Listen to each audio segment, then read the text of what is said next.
అందరికీ నమస్కారం అండి. ఎలా ఉన్నారు? బాగున్నారా? నేను కూడా చాలా బాగున్నాను. ఈరోజు వరలక్ష్మి వ్రతం ఎలా చేసుకోవాలి? కలశం ఎలా పెట్టాలి? తోరం ఎలా చేసుకోవాలి?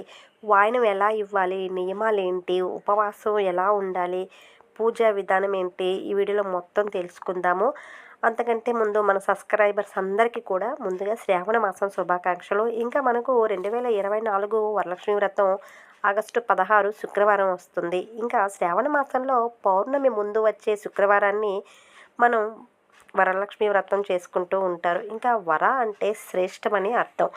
ఇంకా శ్రేష్టం అంటే ఏముందండి? ఐశ్వర్యం, సిరి సంపదలు, ప్రశాంతత ఇవన్నీ కూడా శ్రేష్టమైనవే కాబట్టి మనం వరలక్ష్మి వ్రతాన్ని ఆచరిస్తూ ఉంటాము. ఇంకా ఈ వ్రతాన్ని ఎవరు ఆచరించాలి అంటే ఎవరైనా కూడా ఈ వ్రతాన్ని ఆచరించుకోవచ్చండి. ఇంకా సుమంగళి స్త్రీలు ఈ పూజని ఆచరించడం ద్వారా వారి కుటుంబంలో సకల సిరి సంపదలు తప్పకుండా కలుగుతాయి. ఇంకా పెళ్ళి కాని వాళ్ళు చేసుకోకూడదా అంటే పెళ్ళి కాని వాళ్ళు కూడా చేసుకోవచ్చండి. ఇంకా లక్ష్మీప్రదమైనటువంటి అష్ట ఐశ్వర్యాలు కూడా కలుగుతాయి. అష్టలక్ష్ముల్లో ఒకరైనటువంటి ఈ వరమహాలక్ష్మి తల్లిని ఈరోజు పూజించినట్లయితే అష్టైశ్వర్యాలు మనకు సొంతమవుతాయి. అలాగే ఈరోజు అమ్మవారిని భక్తి శ్రద్ధలతో ఎవరైతే పూజిస్తారో వారికి సాక్షాత్తు ఆ మహాలక్ష్మి తల్లి అనుగ్రహం తప్పకుండా కలుగుతుంది. ఇంకా ఈ ఈ వ్రతాన్ని సాక్షాత్తు ఆ పరమేశ్వరుడే పార్వతీదేవికి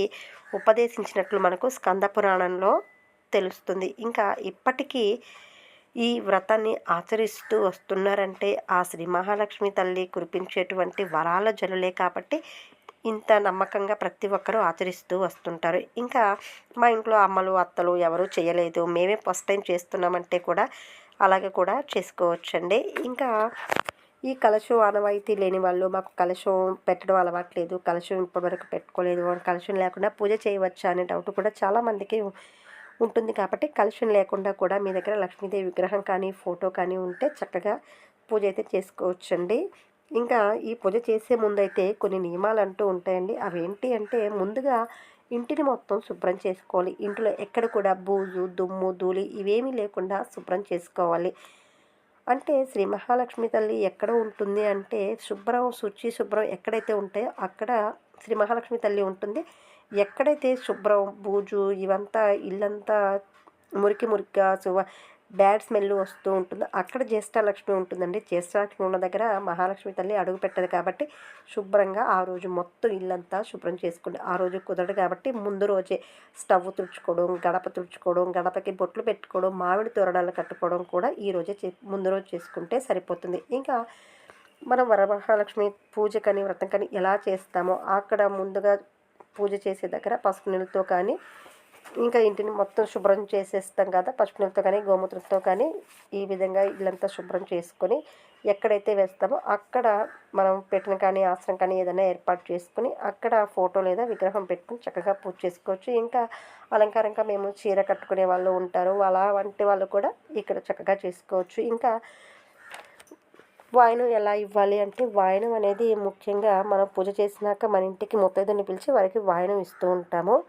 వాయనం అనేది చక్కగా పసుపు, కుంకుమలు, గాజులు, పువ్వులు, పండ్లు ఉండేటట్టు చక్కగా చేసుకోండి. ఈరోజు గుగ్గిళ్ళు అంటే నల్ల శనగలు వాయనంగా ఇవ్వడం ద్వారా గురువు అనుగ్రహం మనకు తప్పకుండా కలుగుతుంది. కాబట్టి ఈరోజు వాయనంలో శనగలు ఇవ్వడం కూడా ఆనవాయితీగా పెట్టుకోండి. ఇంకా ఉపవాసం ఎలా చేసుకోవాలంటే ఉపవాసం అంటే మాకు ఓపిక లేకపోయినా ఉపవాసం ఉండి పూజ చేస్తామంటే కాదండి. ఉపవాసం అంటే దేవునికి దగ్గరగా ఉంటూ దేవుణ్ణి స్తోత్రాలతో పూజించడం అలాగే పఠిస్తూ ఉండడం అండి. అంతేకాని నీరసంగా ఒక పక్క ఉండి శక్తి లేకుండా దేవుడి పేరు చెప్పి ఉపవాసం ఉండాల్సిన అవసరం లేదు. చక్కగా మనసు ప్రశాంతంగా ఉపవాసం ఉండేవాళ్ళు చక్కగా స్వల్ప ఆహారం తీసుకుంటూ ఉపవాసం ఉండొచ్చు. అంతేకాని ఇష్టం వచ్చినట్టు తినేసి దేవుడి పైన మళ్ళీ ఇలాగంత చెడ్డ పేర్లు చేయకుండా ఓపికగా చేసుకోండి. ఉపవాసం ఉండేవాళ్ళు చక్కగా ఉండవచ్చు. ఉండలేని వాళ్ళు పూజ పేరు చెప్పి వాళ్ళని విసిగించొద్దు, వాళ్ళని కూడా బాధ పెట్టవద్దండి.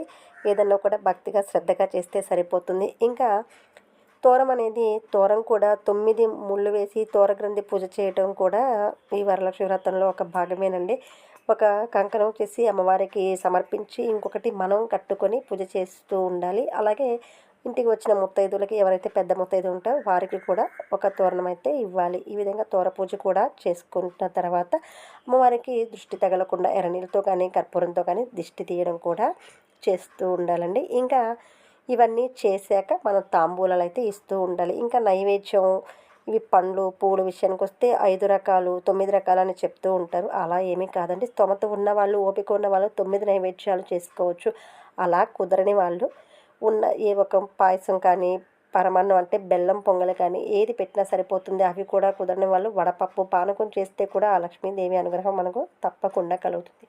అంతేకాని అప్పో సొప్పో చేసి ఆ హంగులు ఆర్భాటాల కోసమైతే ఏ పూజ కూడా చేయకూడదండి. ఇంకా ఈ పూజ చేసే ముందుగా గణపతిని మనం పూజించాలండి. అందులో పసుపు గణపతిని ఈరోజు పూజించాలి. ముందుగా గణపతిని పూజించి బెల్లం ముక్క నైవేద్యంగా పెట్టి అరటిపండ్లు కానీ మన దగ్గర ఏ నైవేద్యం ఉంటే అవి ముందుగా గణపతికి సమర్పించి తర్వాత మనం లక్ష్మీదేవి అష్టోత్తరాలు కానీ ఇవి శ్లోకాలు కానీ చదువుకోవచ్చు. ఇవేమీ రావు అనుకున్న వాళ్ళు ఫోన్లో అయినా వినవచ్చు. లేదా అది కూడా మా వల్ల కాదు చేయలేమనుకున్న వాళ్ళు శ్రీ మహాలక్ష్మి నమః శ్రీమాత్రే నమః అని 108 సార్లు చెప్పుకుంటూ అక్షతలతో కానీ ఎర్రని పూలతో కానీ మీ దగ్గర ఏవి ఉంటే వాటితో అంటే పసుపు కుంకుమలు ఇలాగా వెండి గిన్నెలు వెండి పువ్వులు ఇలాంటి వాటితో వేటితో అన్నా చేయవచ్చు. ఈరోజు మల్లెపూలు అంటే శ్రీ మహాలక్ష్మికి చాలా ప్రీతికరం అండి. కాబట్టి మల్లెపూలతో అర్చించినా కూడా చాలా చాలా మంచిది. కుదిరితే బిల్వ దళాలు కూడా శ్రీ మహాలక్ష్మి తల్లికి సమర్పించండి. అంతే ఈరోజు ప్రత్యేకంగా చలివిడి కూడా నైవేద్యం పెడుతూ ఉంటారు. అంతేకాకుండా ఈరోజు పిండి దీపం నైవేద్యంగా పెడితే కూడా ఆ శ్రీనివాసుడు మనల్ని అనుగ్రహించడానికి చక్కని ఈరోజు చాలా మంచిదండి. ఎందుకంటే శ్రీ మహాలక్ష్మి తల్లి అనుగ్రహం కలగాలంటే ఆ శ్రీనివాసుని కూడా ప్రసన్నం చేసుకోవాలి. కాబట్టి ఈరోజు పిండి దీపారాధన చక్కగా చేసుకోండి. ఈ విధంగా పూజని ఆచరిస్తూ ప్రతి ఒక్క నియమాన్ని భక్తి శ్రద్ధలుగా చేస్తూ వస్తూ ఉంటే ఆ సకల సిరి సంపదలు తప్పకుండా కలుగుతాయి. ఈ విధంగా ప్రతి ఒక్కరు కూడా సూర్యోదయం కంటే ముందే లేచి చకచక ఇంటినంతా శుభ్రం చేసుకొని అమ్మవారిని అలంకరించి చక్కగా పూజ అయితే చేసుకోండి. ఈరోజు ముఖ్యంగా ప్రతి ఒక్క ఈ పూజ చేసే వాళ్ళు సాంప్రదాయ బట్టలనే ధరించండి. ఎందుకంటే చీర మనకు సాంప్రదాయంలో భాగం కాబట్టి తప్పకుండా చీరని ధరించి పూజ చేస్తే చక్కని ప్రతిఫలం దక్కుతుంది. అలాగే కాళ్ళకి పసుపు రాసుకొని నుదుటిన చక్కగా బొట్టు పెట్టుకొని మనం అమ్మవారిని ఏ విధంగా అలంకరిస్తామో చక్కగా మనం కూడా అంతే అలంకారంగా తయారయ్యి ఈ పూజ చేసుకుంటే పూర్తి ప్రతిఫలం అయితే దక్కుతుంది. అంతేకాకుండా ఈ పూజ పూర్తయిన తర్వాత మన ఇంట్లో ఉన్నటువంటి అత్తగారు కానీ అలాగే భర్త దగ్గర కానీ ఆశీర్వాదం తీసుకొని ఇంటికి వచ్చిన ముత్తైదుల దగ్గర కూడా ఆశీర్వాదం తీసుకుంటే పూర్తి ప్రతిఫలం అయితే దక్కుతుంది. కాబట్టి ప్రతి ఒక్కరు ఈ పూజా విధానాన్ని ఆచరిస్తారని కోరుకుంటున్నాను. అలాగే మరొకసారి మీ అందరికీ కూడా శ్రావణ మాసం శుభాకాంక్షలు. మీరు కూడా వరమహాలక్ష్మి తల్లి పూజ కానీ వ్రతం కానీ చేసి ఆ మహాలక్ష్మి అనుగ్రహం తప్పకుండా మీ ఇంట్లో వాళ్ళందరికీ కలగాలని మనస్ఫూర్తిగా కోరుకుంటున్నాను. ఇప్పటివరకు మన ఛానల్ సబ్స్క్రైబ్ చేసుకోకపోతే సబ్స్క్రైబ్ చేసుకోండి. మీకు ఈ వీడియో నచ్చింది అనుకుంటే వీడియోకి ఒక లైక్ చేయండి. ఎవరైనా తెలిసిన వాళ్ళు ఉంటే వాళ్ళకు కూడా షేర్ చేయండి. నెక్స్ట్ వీడియోలో మళ్ళీ తప్పకుండా కలుద్దాం.